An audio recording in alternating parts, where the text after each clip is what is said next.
할렐루야. 우리 옆에 분들과 함께 인사할 때 사랑하고 축복합니다. 인사 나눕시다. 아멘. 여러분, 가정이 행복해지려면 가정이 잘 되는 비결이 있습니다. 그래서 분위기입니다.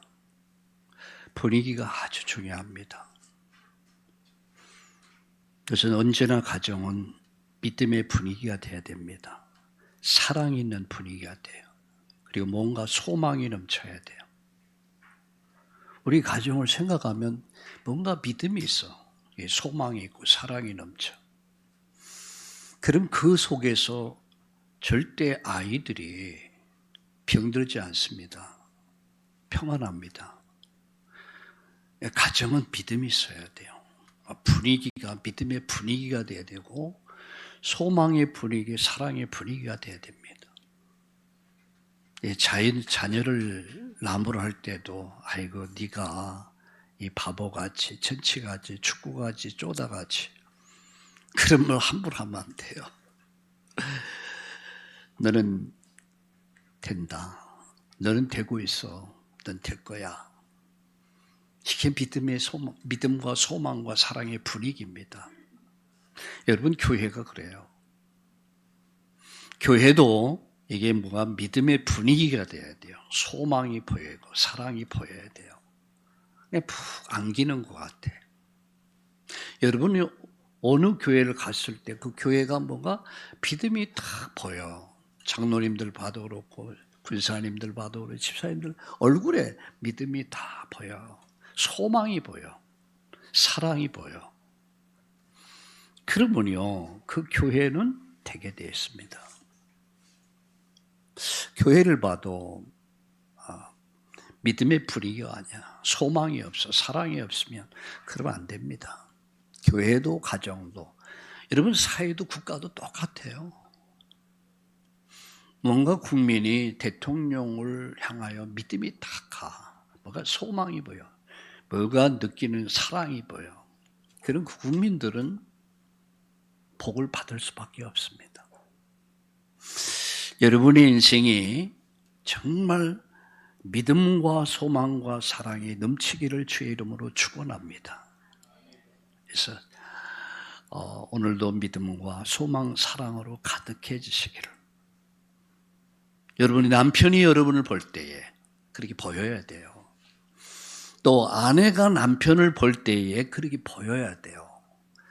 자녀가 부모를 볼 때 그렇게 보인다면 그 가정은요, 될 수밖에 없어요. 그야말로 영혼이 잘 되고 범사가 잘 되고 간교의 축복이 따라올 줄로 믿습니다. 따라합시다. 나는 된다. 나는 되고 있다. 나는 될 거다.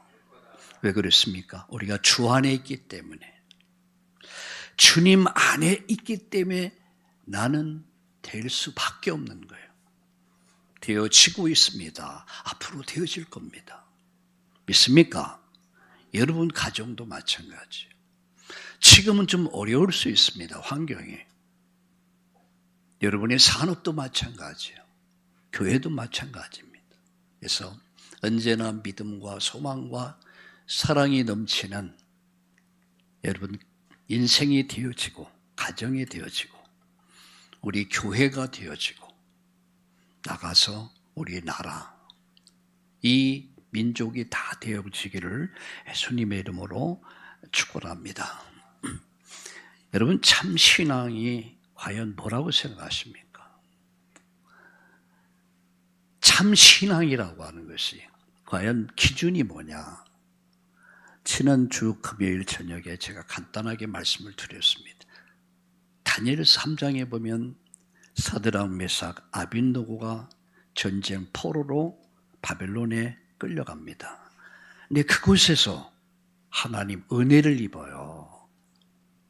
은혜를 입어서 그가 바벨론에서 그곳에서 어떤 중요한 궁중에서 그가 훈련을 받게 됩니다. 앞으로 재상으로서 인재로서 발탁이 된 거예요. 3명이에요. 그런데 그를 대적했던 나쁜 사람들이 그를 모함을 합니다. 그래서 신상을 세우고 절을 하지 않는 자는 모조리 불가마 속에 태워 죽인다. 근데 그곳에서 여러분 3명이 나오죠. 사드락, 메삭, 아벳느고라는 3명이 등장을 해요.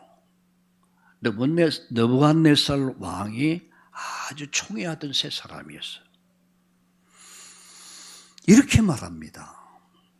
신상 앞에 절하는 우상 숭배를 거부하는 사드락, 메삭, 아벳느고에게 내가 이제라도 좀 굽히고 절하라. 그럼 너 살려줄게. 이렇게 말합니다. 이게 너무 안타까운 거예요.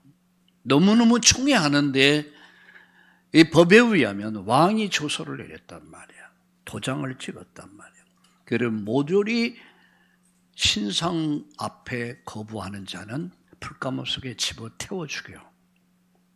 죽게 되는 거예요. 타협을 요구하는 거죠. 근데 여기서 3마디가 저는 이 3마디에 굉장히 마음속 이번 주간 내 마음을 울렸습니다. 그게 첫 번째입니다. 사람을 두려워하지 않았어요. 이 말에 대해서는 대답할 필요를 느끼지 않습니다. 이게 뭡니까? 왕의 명, 권력을 가지고 여러분 사드락, 메삭, 아벳느고를 불가마 속에 집어넣으려고 했을 때 왕 앞에서 하는 말이 이 말에 대해 대답할 필요를 느끼지 않습니다. 이 말은 사람을 두려워하지 않는 믿음이에요. 참 믿음이 뭐죠? 사람의 비율을 맞추고 사람 기분 맞추고 그러지 않는다는 얘기예요. 저는 예수 믿고 마음속에 이런 결단을 하게 돼서 이게 주일 예배를 드려야겠구나. 그 결단을 했습니다. 그러다 안 하던 짓을 하니까 우리 집안에서 난리 났어요. 막 욕을 하고 주일날 교회 갔다 우리가 때리더라고요. 어린 아이입니까 제가. 근데 저는 그래도 은혜를 받았거든요. 저는 어떤 어려움이 있다 할지라도 난 주일만큼은 내가 하나님 앞에 설 것이다. 제 마음의 결단을 했어요. 저의 형님이 결혼한다고 그래요. 결혼 주일날 안 돼요. 제가 가야겠습니까? 말아야 되겠습니까? 갈등되더라고요. 근데 내가 기도했어요. 하나님, 말씀을 따라가겠습니다. 안 갔어요. 내 여동생이 주일날 결혼을 한다고 그래요. 갔겠습니까? 안 갔겠습니까? 저는 내 마음에 결단한 게 있기 때문에 안 간다고 하니까 하는 말이 그럼 나는 결혼 안 할 때, 난 네 결혼할 때 안 갈게. 내 여동생이 하는 말이 오빠 결혼은 안 갈게. 그래서 오지 말라고 그랬어요. 나 혼자 할 것이다. 나중에 보니까 다 왔더라고요. 여러분 사드락, 메삭, 아벳느고가 참 사람을 두려워하지 않았다. 우린 사람을 얼마나 의식합니까? 상황 논리에 얼마나 빠집니까? 이건 이래서 그렇고 이건 저래서 이걸 사람을 두려워하지 않는 신앙, 그게 참 신앙이더라고요. 두 번째 신앙, 그의 참 신앙을 어디서 찾아볼 수 있냐면 만약에 왕이 우리를 불가마 속에 집어넣어 죽인다 할지라도 하나님은 능히 우리를 구원하실 것입니다. 힘을, 하나님 전능하심을 믿는 신앙이에요. 우리의 지식, 상식을 가지고 믿는 신앙이 아닙니다. 하나님의 전능하심을 믿는 신앙. 불가마 속에서도 하나님은 우리를 건지실 겁니다. 절대 신앙입니다. 우리가 믿는 신앙은 어떤 믿음입니까? 찬송어에 불같은 시험 만나 겁내지 맙시다. 그 주의 권능 그 신이 이기고 남겠네. 여러분 인생에 불같은 시험, 어려운 시험 있습니까? 정말 하나님 능력을 믿는다면 우리는 흔들리지 않습니다. 세 번째, 사드락 메삭 아벳느고의 참 신앙이 어딘 줄 아십니까? 결과에 연연하지 않는다는 거예요. 상황에 따라서 흔들리지 않는 신앙. 그리하지 않는다 할지라도 하나님이 이 불가마 속에서도 죽음 속에서도 하나님 살리신다. 그러나 그리하지 않는다 할지라도 하나님의 계획이 있어서 우리가 죽는 것이 하나님 계획이라면 우리는 기꺼이 죽을 것이다. 이게 절대 신앙이라고 합니다. 이게 참 신앙이라고 합니다. 그래서 어디 갔어요? 불가마 속에 갔어요. 너무너무 이 불가마가 얼마나 셌는지. 그를 붙잡아뒀던 군병들이 그 불에 타서 죽었어요. 그 속에 들어갔어요. 죽음의 길을 간 거야. 그런데 하나님은 죽도록 버려뒀습니까? 아닙니다. 참 믿음을 하나님 보신 거예요. 정말 하나님은 살아계신다. 왕 앞에서 권력 앞에서도 굴복하지 않는 참 신앙. 그러면서도 하나님의 절대 능력을 믿는 신앙. 그러면서도 어떤 결과에 연연하지 않고 그리하지 않는다 할지라도 왕의 신상 앞에 절하지 않겠습니다. 그럴 수는 없습니다. 죽으면 죽으리라의 신앙이에요. 이게 참 신앙 아닙니까? 당신이 나에게 이렇게 해주면 내가 이렇게 할 것이고 당신이 나에게 삐딱선을 타면 나도 삐딱선 탈 겁니다. 그게 아니에요. 죽음의 길을 선택을 해요. 이게 참 신앙이에요. 하박국서에 보면은 하박국이 이렇게 말합니다. 없을지라도 외양간에 소가 없고 채소 밭에는 채소, 감람나무에 소출이 없고 쭉 없을지라도 마지막 한 말이 중요한 말이 있습니다. 그러나 나는 여호와로 인하여 기뻐하리로다. 그는 나의 힘이다. 그는 나의 힘이다. 그가 나를 구원하실 것이다. 없을지라도의 신앙, 이게 참 신앙 아니겠습니까? 있을지라도가 아니라 없을지라도 하나님 때문에 기뻐하는 신앙. 오늘 여호와 하나님으로 인해서 기뻐하고 즐거워하고 감사하고 감격할 수 있기를 예수님의 이름으로 축원합니다. 오늘 일부 예배에서 이어서 이런 말씀드렸습니다. 진짜 신앙과 가짜 신앙. 제가 일부러 성경 본문을 택한 것이 아니라 일부에서는 마태복음을 강해를 하면서 오늘 가짜 신앙, 진짜 신앙, 참 신앙, 거짓 신앙에 대해서 말씀하는 것을 들었습니다. 우리가 사는 시대는 가짜 시대를 살고 있어요.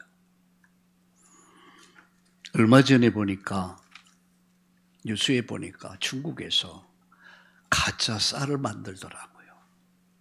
쌀을 가짜로. 이야, 쌀을 가짜를 만들어요. 고긴 고기인데 갈비가 가짜야. 나 궁금해. 그럼 먹어보고 싶어. 소고기인데 가짜 소고기야. 계란인데 가짜 계란이야.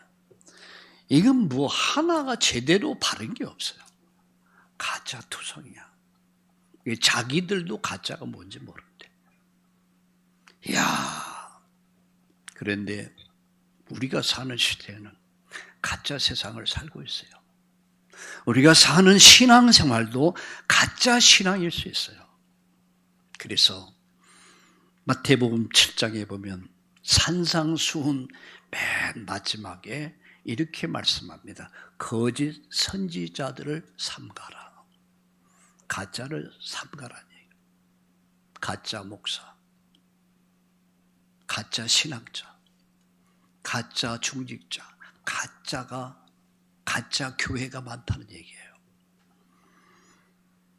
가짜 속에 살아가고 있는 저와 여러분이 과연 어떻게 진짜고 가짜인지를 분별할 수 있냐. 난 종종 그런 생각을 해요. 이단 사이비 종교, 비슷한 종교들. 그러나 복음이 없어.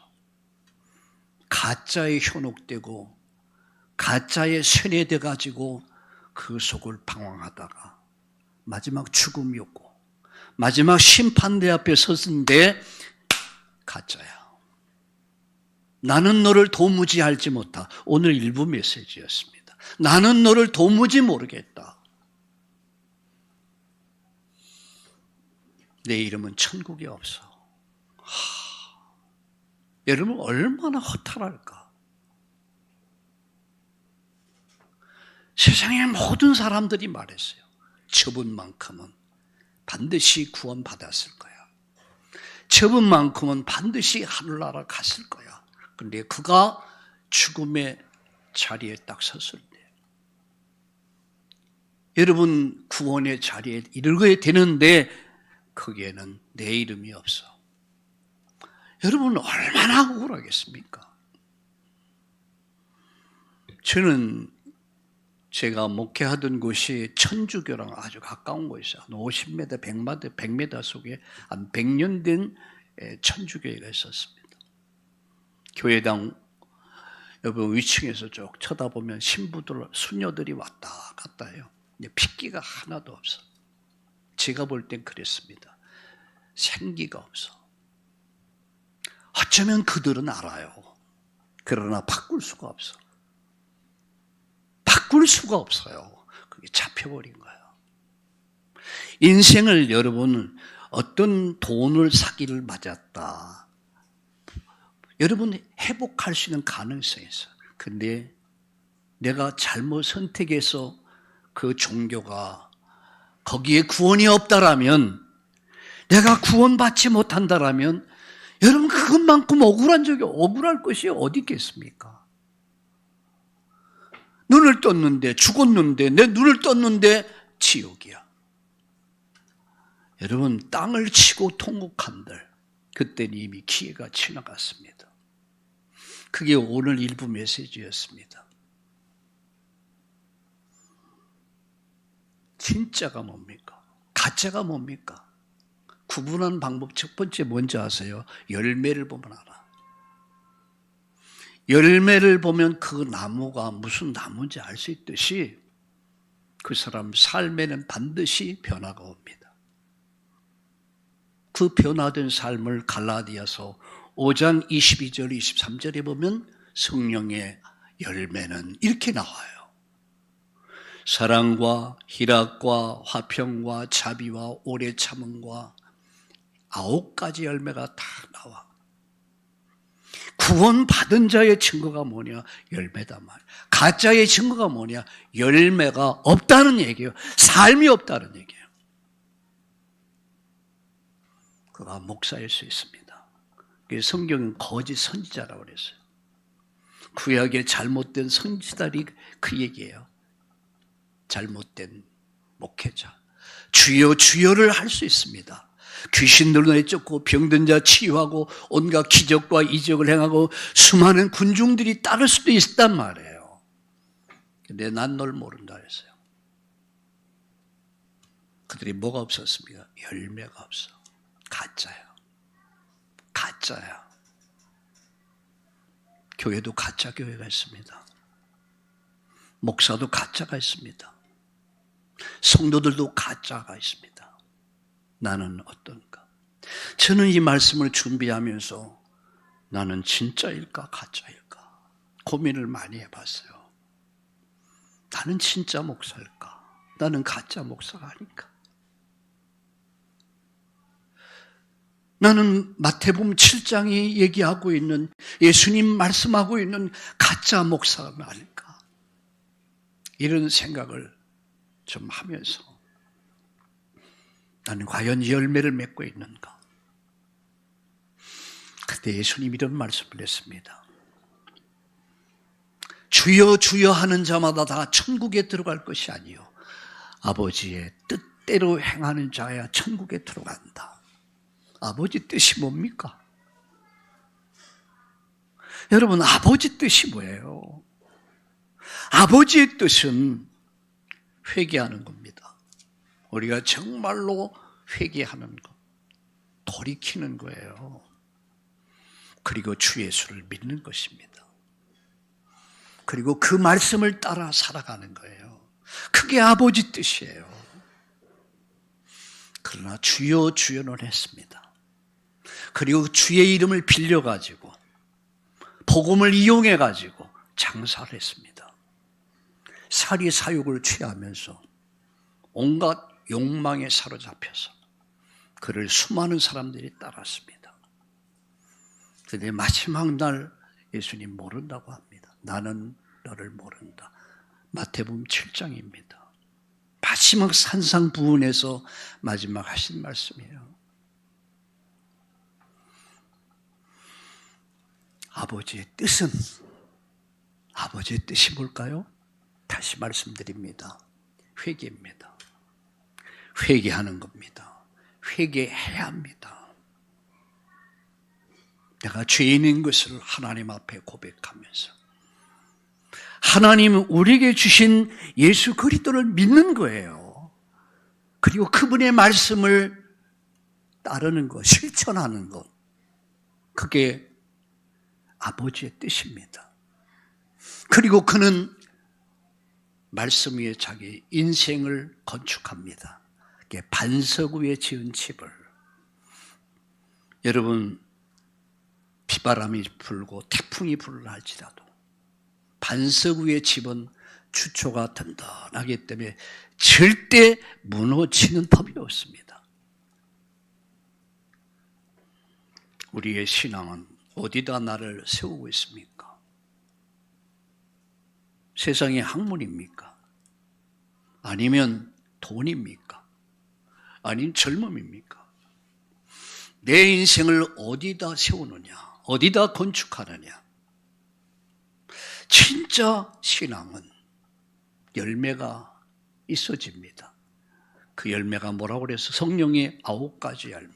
갈라디아 5장 22절 23절. 그리고 정말 예수가 그리스도임을 믿습니다. 그리고 그 말씀 위에 내 인생을 건축하는 것. 비바람이 분다 할지라도 태풍이 몰아친다 할지라도 여러분 절대 흔들리지 않아요. 아주 견고합니다. 이게 우리의 신앙이에요. 이게 예수님이 원하신 말씀이야. 이 축복이 있기를 예수님의 이름으로 축원합니다. 계속해서 저는 증거궤를 세워라. 증거궤란 말은 다른 말로 말하면 언약궤를 세워라. 다른 말로 말하면 법궤를 세워라.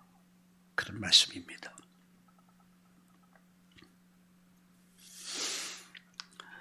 지난 저주년 예배 시간에 저는 이런 말씀을 드렸습니다. 성막을 만들어라. 성막이 뭐죠?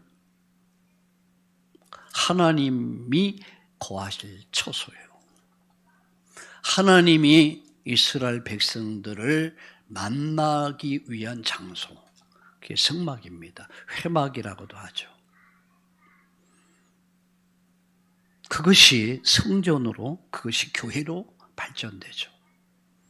그리고 그것이 오늘 우리 성도들 한 사람 한 사람으로 이렇게 변화되기 시작합니다. 자, 출애굽을 말할 때는 구원을 말하는 겁니다. 출애굽했다, 구원받았다. 시내산에서 모세를 통해서 계명을 주시고 광야에서 예배하는 삶을 살게 하시려고 성막을 만들 것을 명령하셨습니다. 근데 그 성막 중심에 뭐를 세우라고요? 오늘 본문에 보니까 증거궤를 세워라. 이걸 다른 말로 말하면 언약궤다 그래요. 언약궤 따라합시다. 언약궤, 법궤. 게 언약궤라고 합니다. 법궤라고 합니다. 법궤는 단순한 상자가 아닌 하나님의 임재한 것이요. 하나님 말씀하시는 것이요. 하나님이신 인간이, 하나님이신 그 하나님이 인간을 만나는 장소가 회막이고 성막이고 그 중심에 법궤가 있고 거기에 여러분 십계명을 담는 상자, 그 십계명을 덮는 여러분 속죄소가 있었다는 거예요. 오늘 이 말씀이 정말 깨달아지고 믿어지고 이 말씀을 붙잡고 기도하다가 오늘 이스라엘 구약의 성도들이 받은 그 하나님의 은혜를 입는 그런 축복의 시간 되기를 예수님의 이름으로 축복합니다. 저는 출애굽기를 강의하면서 오늘 이 말씀을 준비하면서 제 마음에 참 고민을 많이 했어요. 왜? 너무 어려운 단어들이 많이 나와. 이 말씀을 얼마나 이해를 할 수 있을까? 그리고 이 말씀이 얼마나 생명이 되고 능력이 될 수 있을까? 어떻게 쉽게 이 말씀을 전달할 수 있을까? 고민하면서 기도하면서 저는 세 가지로 오늘 말씀을 드리려고 합니다. 첫 번째는 증거궤를 만들어라, 언약궤를 만들어라, 법궤를 만들어라. 같은 말이에요.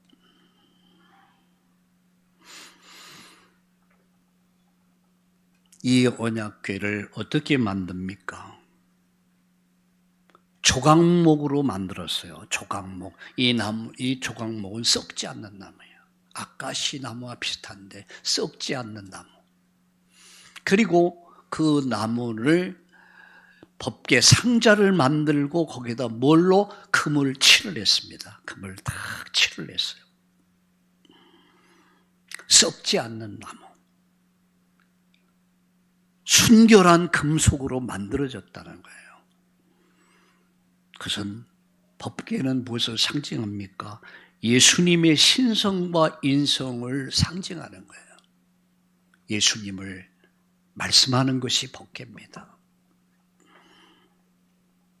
썩지 않는 나무, 변함이 없는 하나님 말씀, 순결한 금속, 절대 변함이 없어. 하나님은 영원 전서부터 이제 그리고 영원히 말씀은 변하지 않는다. 예수님은 변함이 없다는 얘기예요. 그걸 말씀하는 거예요. 근데 이것을 만들 때 얼마나 크냐. 크기는 길이가 1m 13cm. 아마 이 정도 딱 될 것 같아요. 제가 한번 이렇게 상상을 해봤어요. 법궤의 크기가 지금 강대상만 하지 않을까. 1m 13cm, 너비가 67cm, 높이가 67cm야. 이게 하나님의 언약을 담을 상자야. 그걸 법궤라고 합니다. 언약궤라고 합니다. 그걸 증거궤다 이렇게 말합니다. 근데 이것은 성경을 보세요. 그들은 조각목으로 궤를 짜되 길이는 2규빗 반, 너비는 1규빗 반, 높이는 1규빗 반이 되게 하고 넌 순금으로 그것을 짜되 싸되 그 안팎을 싸고 위쪽 가장자리로 돌아가며 금태를 두르고 금고리에 넷을 부어 만들어 이렇게 시작합니다. 조각목으로 만들고 금태를 다 둘렀어요. 그러면서 그들은 하나님의 명을 받아서 하나님 말씀대로 이 법궤를 만들게 됩니다. 내 기준이 아니에요. 내가 생각하면 이렇게 하면 좋겠다, 저렇게 하면, 그 기준이에요. 하나님이 명하신 기준대로 만들었대요. 여러분, 신앙생활은 내 기준대로 하는 거 아니에요. 내가 하고 싶으면 하고 말고 싶으면 말고, 내 뜻에 맞으니까 받아들이고 맞지 않으니까 거부하고, 그거 아닙니다. 하나님 말씀대로, 하나님 명하신 대로 그들이 뭐 했습니까? 순종했습니다.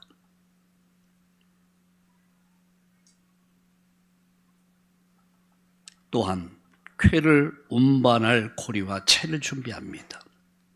자, 12절에서부터 이렇게 말씀합니다.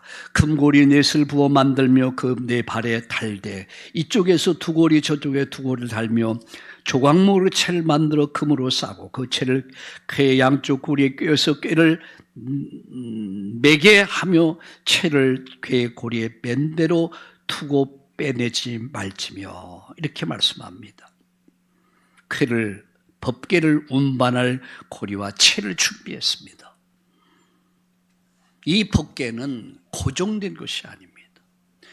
광야 40년 동안 광야를 이동해야 돼요. 움직여야 돼요. 그래서 여러분 앞으로 계속 얘기했지만 언제나 이 법궤가 앞서갔어요. 말씀 중심으로 살았단 말이에요. 자, 우리의 신앙은 어떻게 삽니까? 말씀 중심으로 사는 거예요. 내 생각, 내 지식, 내 어떤 고정관념을 갖고 사는 게 말씀 앞에서 그들은 살았다는 얘기예요. 광야는 40년 동안 이동을 해야 됐습니다. 초대교회 보면 성전에서 집에서 이렇게 말씀합니다.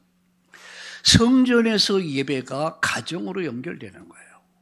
여러분 삶의 현장으로 연결되는 거예요. 교회에서 예배가 맞춰지면 여러분 가정으로 연결되는 거예요. 예배가 여러분 직장, 산업, 직장, 일터로 연결되는 그 현장을 변화시켜가는 거예요. 이런 말이 있죠.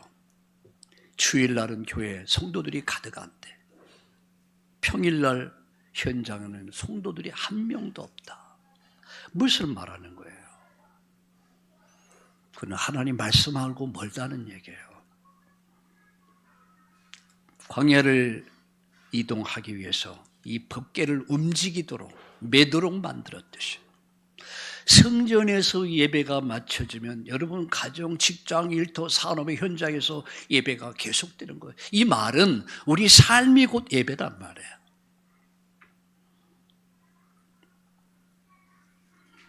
그러면서 이렇게 말씀합니다. 여러분 16절 볼까요? 내가 내게 줄 증거판을 궤 속에 둘지며, 이렇게 말해요. 증거판을 궤 속에 둬라. 뭘 말씀합니까? 말씀을 두란 얘기예요. 어디다가요? 상자 안에다. 이만한 법궤 돌비를 그 안에 담아라.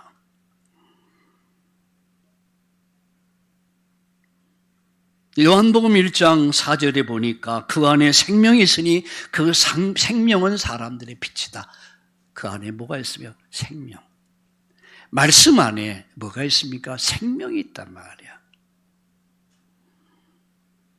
그 생명 되신 예수님이 말씀의 성취를 이루기 위해서 오셨고 그가 율법을 완성함으로 그 예수를 영접할 때 내가 성소가 된다는 사실, 내가 성전이 된다는 사실, 내 안에 누가 하고 있습니까? 생명 되신 예수님이 함께 하는 겁니다.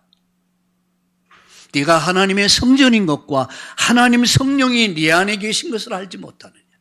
교회가 무엇입니까? 해막이 무엇입니까? 하나님이 인간을 만나는 장소예요. 말씀하는 장소예요.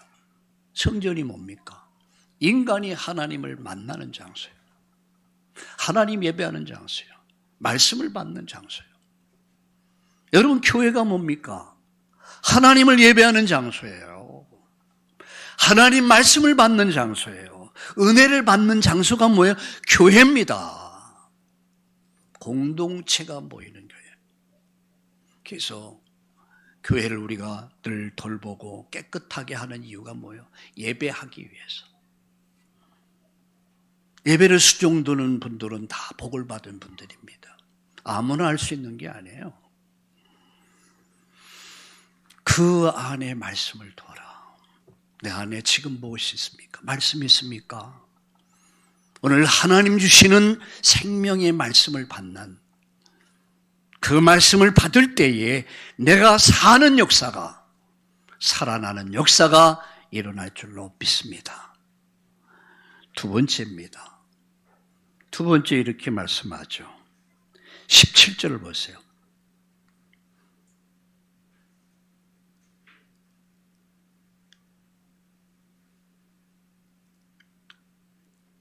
내가 네게 줄 증거판을 궤 속에 둘치며 순금으로 속죄소를 만들되 길이는 2규빗반 너비는 1규빗반이 되게 하고 금으로 그를 돌을 속죄소 두 끝에 쳐서 만들되 한 그룹은 이 끝에 또 한 그룹은 저 끝 곧 속죄소 두 끝에 속죄소와 한 덩어리로 연결할지니 그룹이 뭡니까? 천사란 말이에요. 두 명의 천사.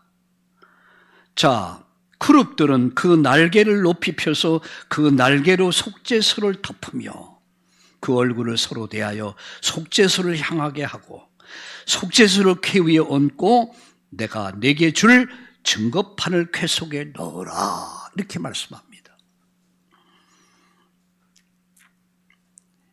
속죄소가 뭐라고 그랬습니까? 법궤를 덮는 뚜껑이에요. 이 법궤가 있으면 이 안에 십계명이 있고 그 법궤를 덮는 뚜껑이를 뭐라고 그러냐? 속죄소라고 그래요. 속죄소. 이 속죄소는 바로 예수님의 십자가를 상징하는 겁니다. 죄 없는 예수가 속죄소에서 저와 여러분의 죄를 속하기 위해서 피 흘린 사건을 말씀하고 있는 거예요.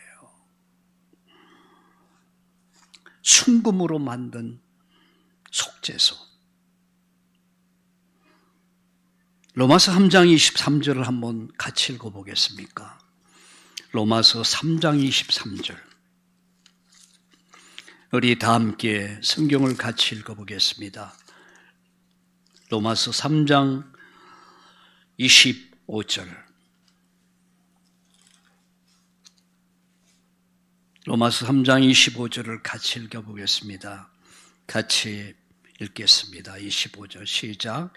이 예수를 하나님이 그의 피로써 믿음으로 말미암아 화목제물로 세우셨으니 이는 하나님께서 길이 참으시는 중에 전에 지은 죄를 간과하심으로 자기도 의로우심을 나타내려 하심이니 곧 이때 자기도 의로우심을 나타내사 자기도 의로우시며 또한 예수 믿는 자를 의롭다 하려 하심이라 라고 말씀하고 있어요. 순금으로 만든 속죄소. 두 그룹 천사가 속죄소를 덮습니다. 그리고 하나님을 섬깁니다. 천사는 상상 속의 그런 여러분 인물이 아닙니다. 사실적인 존재죠.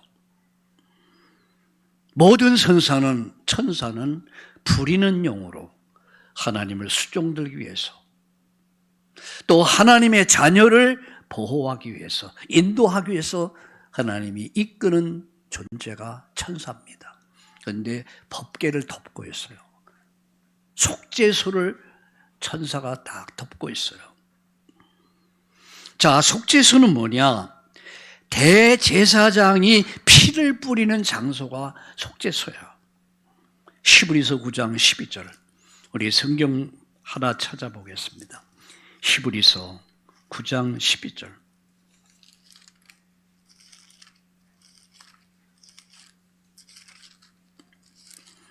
히브리서 9장 우리 12절을 같이 읽겠습니다.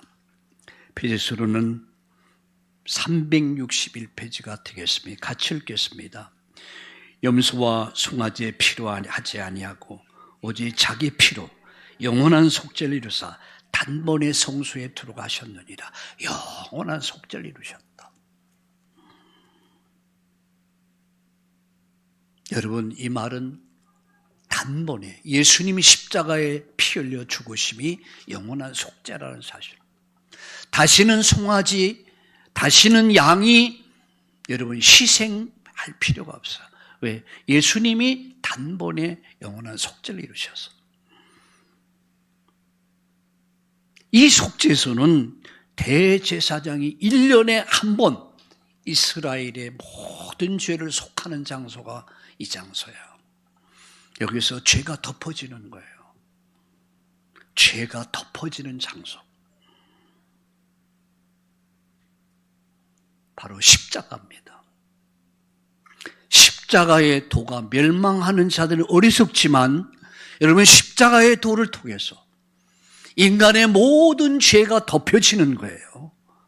용서받는 것이란 말이에요. 그래서 우리는 그 십자가를 믿음으로 말미암아 우리가 죄 용서받게 됐고 하나님께 나가게 됐고 여러분 하나님 만나게 됐고 우리가 천국 가게 됐고 영생을 얻게 된 줄로 믿으시기를 예수님의 이름으로 축원합니다. 그리고 그곳에서 뭐 하시는 줄 아십니까? 그것에서 말씀하시는 자리예요. 오늘 이 예배를 통해서 하나님 뭘 하십니까? 말씀하는 자리예요. 말씀을 듣기 위해서는 여러분 하나님 앞에 나오셔야 합니다. 그게 예배입니다. 마지막 증거회를 만들고 속죄소 위에서 피가 뿌려질 때 그 피를 믿을 때에 믿는 자들에게 거기서 하나님이 만나 주신다는 얘기예요. 자, 22절을 한번 읽어봐요. 출애굽기 25장 22절을 같이 읽겠습니다. 시작. 거기서 내가 다시 읽겠습니다. 시작. 거기서 내가 너와 만나고 속죄소 위 곧 증거궤 위에 있는 그 두 그룹 사이에서 내가 이스라엘 자손을 위해서 내게 명령한 모든 일을 내게 이르리라. 거기서 내가 만나고 거기서 내가 만나고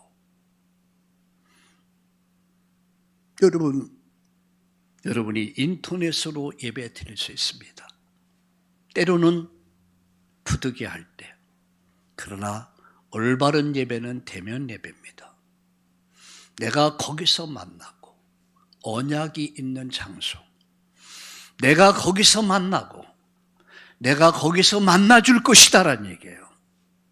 내가 거기서 만나줄 것이다라는 얘기예요. 그리고 이렇게 말씀합니다. 내게 명령할 모든 일을 내게 이룰 것이다. 네가 받을 응답을 내가 줄 것이다. 명할 말씀을 이룰 것이다. 어디서요? 거기서 언약 있는 장소에서 언약 있는 곳에서 여러분 법궤는요. 법궤는 율법을 말합니다. 말씀을. 속죄소는 은혜를 말합니다. 하나님 말씀. 십자가의 은혜. 그 언약을 붙잡은 자를 하나님이 만나 주신다는 얘기예요. 여러분,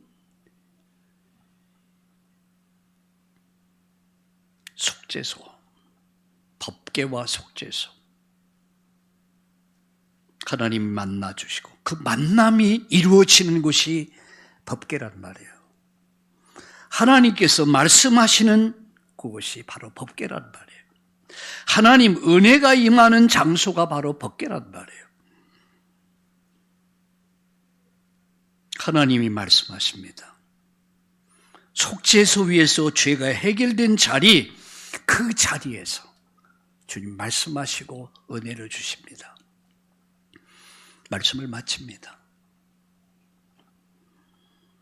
우리는 오늘 아주 중요한 말씀을 받았습니다.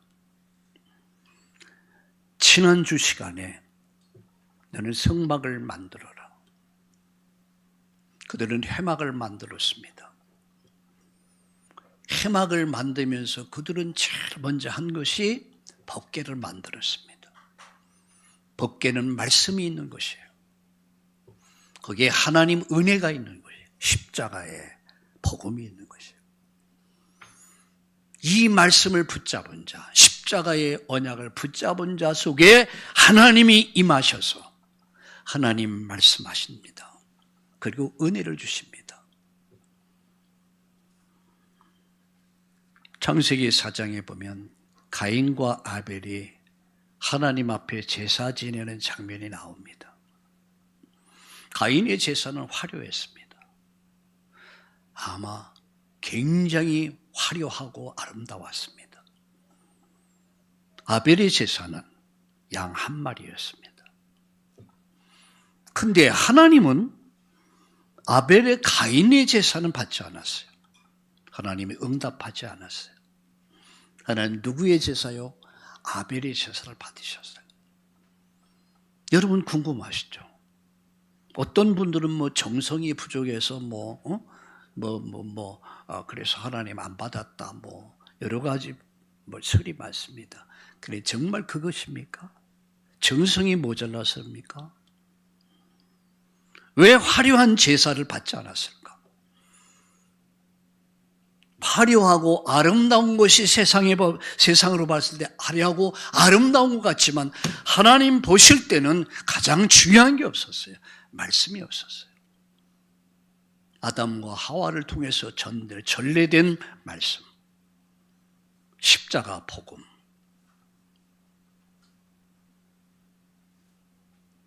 여인의 후손의 언약을 통해서 인류가 살 수 있는 그 언약 복음을 주셨어요.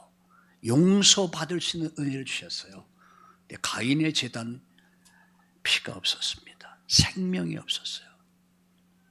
수많은 사람들이 구름대같이 몰려서 예배하고 찬양하고 경배한다 할지라도 하나가 없으면, 말씀이 없으면, 복음이 없으면, 피가 없으면 하나님 그 제사, 그 예배 받지 않습니다.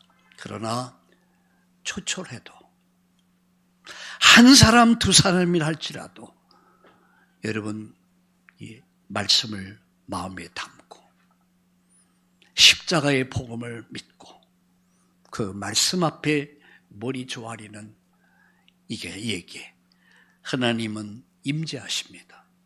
하나님 말씀하십니다. 그리고 새 은혜 주십니다. 하나님은 가인의 예배를 거부했어요. 아벨의 제사를 받아. 오늘 저와 여러분이 이 축복을 누릴 수 있기를 예수님의 이름으로 축원합니다. 하나님은 우리를 성전 삼으셨어요. 우리가 바로 성막이야. 우리 안에 뭐가 있어야 됩니까? 말씀이 있어야 돼요. 말씀. 우리 안에 뭐가 있어야 합니까? 바로 십자가의 복음. 말씀의 핵심은 십자가의 복음입니다. 이 복음을 가진 자에게 주님은 함께 하십니다. 말씀하십니다. 그리고 그분의 은혜가 이번 주간도 여러분에게 넘칠 줄로 믿습니다. 하나님께 나가는 자는 그가 계신 것과 그걸 자기를 찾는 자들에게 상 주심을 믿어야 할지니라. 이 믿음 가지고 한 주간 승리합시다. 여러분 세상을 승리할 수 있기를 예수님의 이름으로 축원합니다. 우리 한번 따라합시다. 나는 된다. 나는 되고 있다. 나는 될 거다. 왜 그렇습니까? 주 안에 있기 때문에. 하나님 감사합니다. 주 안에서 믿음, 소망, 사랑을 가지고 오늘 다시 시작하는 날이 되게 해 주옵소서. 우리를 성전 삼으신 주님, 이제 말씀이 내 안에 자리 잡게 하시고 십자가의 복음으로 가득하게 하시고 이제 하나님을 만나고 누리는 우리가 한 사람 한 사람이 성전의 축복을 누리게 하여 주옵소서. 불신앙을 다 내려놓고 눈에는 아무 증거 안 보이고 귀에는 아무 소리 안 들린다 할지라도 하나님으로 인하여 기뻐하며 된다, 되고 있다, 될 거라. 나는 믿음, 소망, 사랑을 가지고 다시 시작하는 한 주간이 되게 하여 주시옵소서. 예수님의 이름으로 감사하며 기도드립니다. 아멘.